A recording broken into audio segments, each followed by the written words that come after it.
హిందూ భావజాలం ఉన్న వ్యక్తి సీఎం కేసీఆర్ అని ఎమ్మెల్యే సుంకే రవిశంకర్ అన్నారు. జగిత్యాల జిల్లా మరియాల మండలం కొండగట్టు శ్రీ ఆంజనేయ స్వామి దేవస్థానానికి సీఎం కేసీఆర్ రానున్న సందర్భంగా రవిశంకర్ అధికారులతో కలిసి ఆలయ పరిసరాలు పరిశీలించారు.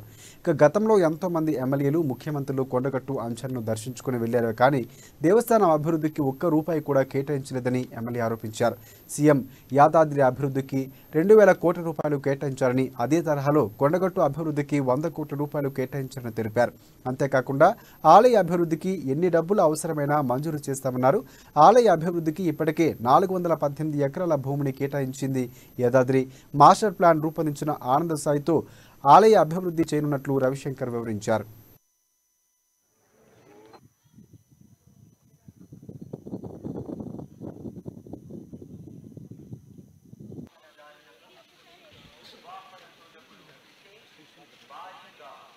ఒక రూపాయి అభివృద్ధి కూడా చెయ్యరు, కానీ ఆధ్యాత్మిక చింతన ఈ దేశంలో గౌరవ ముఖ్యమంత్రి గారికి ఉన్నటువంటి దేశభక్తి, గౌరవ ముఖ్యమంత్రి గారు చేసినటువంటి యాగాలు హోమాలు ఇప్పటి వరకు ఈ దేశ చరిత్రలో ఎవరు కూడా చేయలేదు.